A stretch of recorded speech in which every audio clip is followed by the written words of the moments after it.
Les entretiens du marquis. Rasage, Véran, Terranos. Aujourd'hui, nous allons travailler sur la notion de symbole et on va voir que tous ces éléments sont réunis.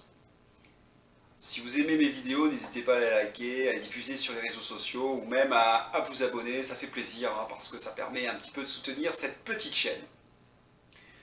Oui, je ne suis pas rasé aujourd'hui, alors c'est pas un événement mondial et pourtant on va commencer sur cette notion de rasage, la notion de symbole, un petit détail, accessoire et qui va éclairer l'ensemble. Aujourd'hui je ne suis pas rasé et cela éclaire la situation actuelle de l'épidémie de Covid en Australie. Alors vous allez me dire comment cela? Eh bien c'est simple, quand j'ai jeté ma lame mardi à la poubelle, je ne m'attendais pas à ne pas en trouver dans les magasins. Alors c'est ce qui s'est passé, je suis allé le lendemain dans mon supermarché, le Coles à Bondi Junction, et ma marque favorite n'était pas achalandée dans les rayons. Je demande un petit peu à la caissière, parce que je fais d'autres courses bien sûr, mais que se passe-t-il? Puisqu'il y a énormément de rayons vides, et elle me dit, tout le monde est malade du Covid, il n'y a plus suffisamment de personnel, votre lame doit être certainement en réserve, mais il n'y a personne pour la ranger. Voilà. C'est parce que le pays est complètement paralysé par le Covid, 100 000 cas par jour, officiellement, mais on estime qu'il y en a bien plus.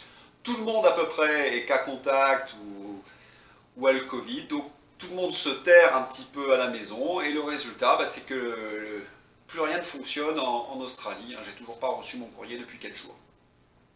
Alors face à cette menace d'effondrement, le gouvernement a décidé de faire en sorte que les asymptomatiques, notamment dans les services essentiels, retournent travailler. C'est pour vous dire, le changement de discours. Avant, il fallait rester 14 jours à la maison, ne pas bouger. Ah non, maintenant, hop, vous allez au boulot. Alors, ce que vous comprenez, c'est que parfois, un indice complètement accessoire reflète une situation bien plus importante. Et peut-être vous, là, devant cette vidéo, vous avez ce genre de choses un peu ridicules, un détail accessoire, mais qui exprime toute la crise du Covid. J'ai une amie qui m'a dit, par exemple, pendant le confinement, je ne pouvais pas m'épiler. Vous voyez, c'est des choses bêtes. Dans un roman de Kundera, le personnage ne peut pas sortir avec la jeune fille et avoir une relation sexuelle parce qu'il n'ose pas se déshabiller, parce qu'il a un vieux slip kaki vraiment pas sexy, et il a peur de lui montrer. Et la jeune fille ne comprend pas. Et Kundera explique que ce vieux slip kaki reflète l'Union soviétique en quelque sorte, le monde communiste, qui ne permettait pas d'avoir des produits un peu dignes. Voilà, vous avez peut-être un indice de Covid, un indice complètement accessoire. On va passer à une autre situation, on va sortir de l'Australie, on va voyager en France, et nous allons nous intéresser à Olivier Véran. Cela pourrait paraître, là aussi accessoire, qu'Olivier Véran attrape le Covid. Et pourtant, quel symbole! Vous imaginez le poids du symbole. Sur son site Twitter, il est écrit « Tous protégés, tous vaccinés » et vous avez le tweet en dessous « J'ai attrapé le Covid, je vais devoir m'isoler ». Olivier Véran est vacciné 3 doses. Il nous avait expliqué que vacciné, même avec Omicron, on était protégé je ne sais plus combien de fois. Bon, les chiffres, j'ai l'impression quand même qu'ils ne reflètent pas ce qu'a dit le ministre. Il faudrait peut-être qu'il revoit son logiciel, M. Olivier Véran. Mais le fait qu'il ait attrapé le Covid est le meilleur symbole de l'échec du gouvernement. Le ministre, vacciné 3 doses, attrape le Covid. D'autant plus que nous l'avons vu tousser depuis, vous pouvez regarder les vidéos, devant le Sénat, devant toute une série de journalistes, il tousse, c'est-à-dire qu'il était malade depuis plusieurs jours. Il a certainement contaminé son entourage. Non seulement il a le Covid, mais il est certainement un contaminateur.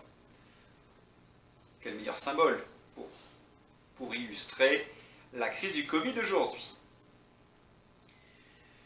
Mais comment cette crise est-elle possible? Qui l'a soutenue? Eh bien, je vais devoir parler aujourd'hui des boomers. Alors, qu'est-ce qu'un boomer? Un boomer, c'est quelqu'un qui est né après 45, et qui a pris sa retraite au début des années 2000 jusqu'en 2012-2013. C'est une population très nombreuse, et aujourd'hui, les personnes âgées représentent 20% des Français, ce qui est énorme évidemment, avec 16 ou 17% de boomers. Eh bien, cette génération de boomers soutient en majorité Macron. Quand on fait des sondages, notamment sur le terme emmerder les non-vaccinés, sur faut-il aller plus loin dans les restrictions, vous avez une majorité de boomers qui soutiennent l'action du gouvernement. Alors je voudrais d'abord ne pas jeter la pierre à tous les boomers, et je voudrais d'abord saluer tous les boomers patriotes qui sont très actifs, et on les a vus la dernière fois cogner un journaliste de LCI, bravo à eux.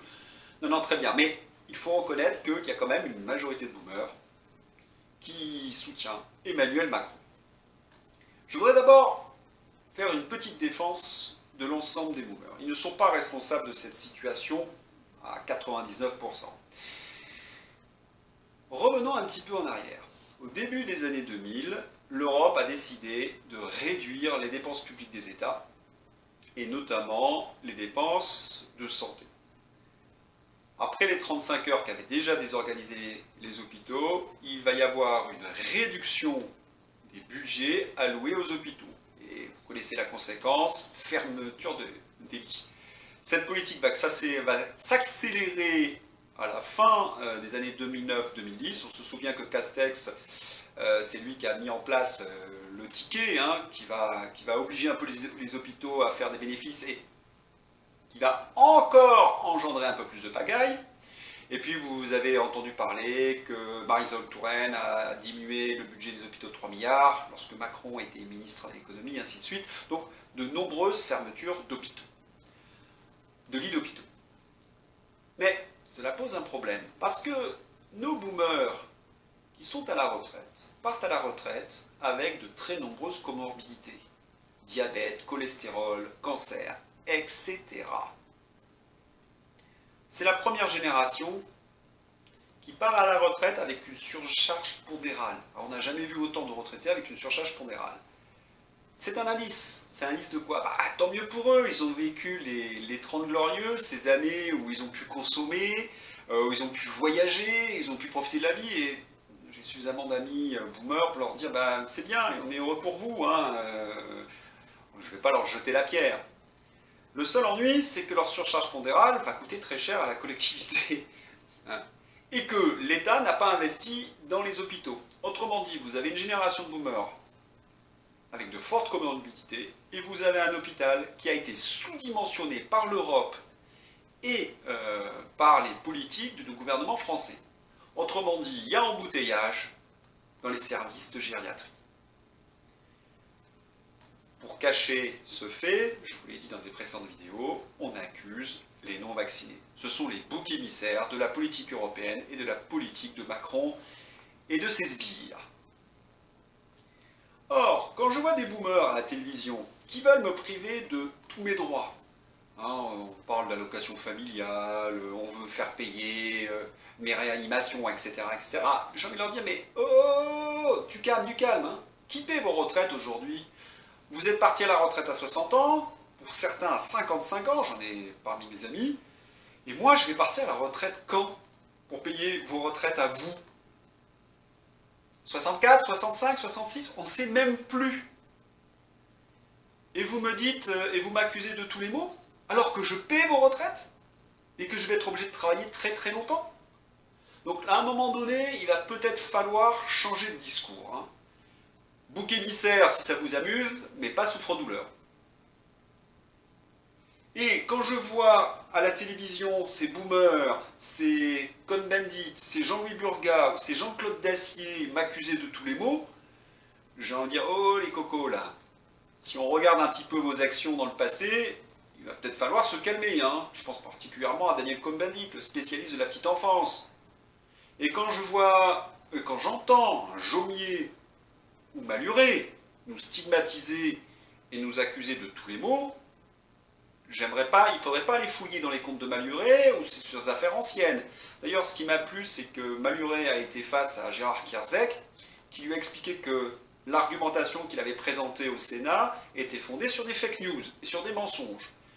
Malhuret a dû faire marche arrière devant un vrai médecin. Un vrai médecin qui, en plus, travaille chez Doctissimo, alors que Claude Malhuret a été un des fondateurs de Doctissimo avec Laurent Alexandre. Vous voyez, là on l'a vu, Claude Malhuret, mais vraiment marche arrière. Il ne fanfaronnait plus. Donc menteur devant la représentation nationale de sénateur, mais profil bas devant un vrai médecin. Ça nous donne un petit peu une idée de cette hypocrisie qui règne à la télévision. Donc des boomers qui soutiennent Emmanuel Macron. Mais si on écoute les désirs de ces boomers, cela peut avoir des conséquences aussi très lourdes sur le fonctionnement de nos sociétés et sur des investissements qui vont aller dans des choses stupides et non pas vers des choses essentielles. Je voudrais vous donner l'exemple de Theranos. Vous avez peut-être entendu parler de Theranos ou pas, alors je vais vous expliquer rapidement. Theranos est une société qui a été fondée par Elisabeth Holmes, une jolie blonde trentenaire, très séduisante, hein, et qui affirmait qu'elle avait inventé une machine qu'elle avait baptisée Edison.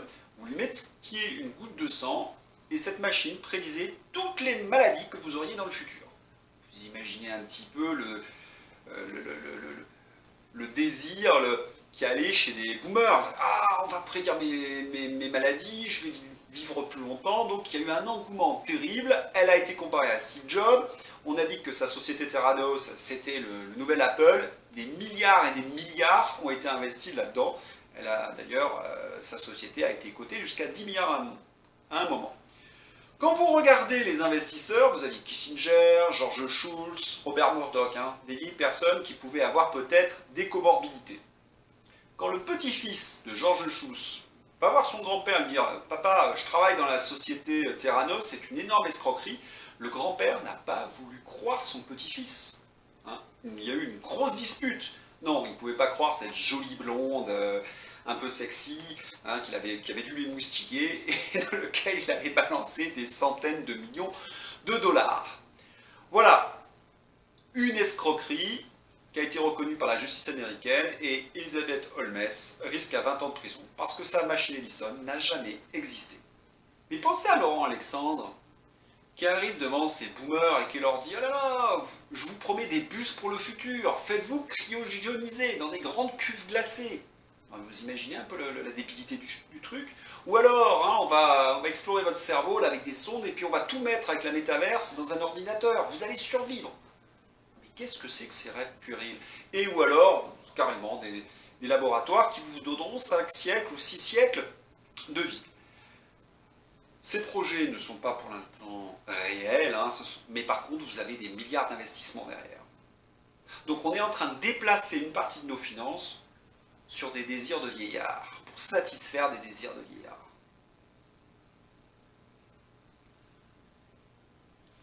Est-ce que cela va durer très longtemps, ces histoires? Est-ce qu'on va continuer à déséquilibrer nos sociétés? Je voudrais finir sur la crise Covid. Albert Bourla, le patron de Pfizer, arrive devant les médias et explique « Ah, notre vaccin ne fonctionne pas très bien sur Omicron, mais moi je vous promets, en mars, un nouveau vaccin. » Alors la vidéo tout de suite a été un peu enlevée parce que ça a été une énorme bourde d'Albert Bourla, car il reconnaissait que le vaccin ne fonctionnait pas très bien, sur l'Omicron tout au moins, et il promettait un vaccin quand la vague d'Omicron serait passée. L'art de nous prendre pour des idiots.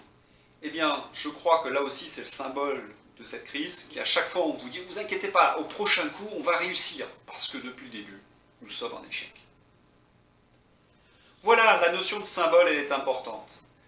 Bourla, Véran, Theranos, des symboles de la situation dans laquelle nous sommes. Et donc, on arrive à gérer ces boomers par la peur, parce qu'ils sont âgés, ils ont peur de la maladie, ils ont peur de la mort. Et on arrive à comme ils sont nombreux, à les diriger vers des boucs émissaires, les non-vaccinés.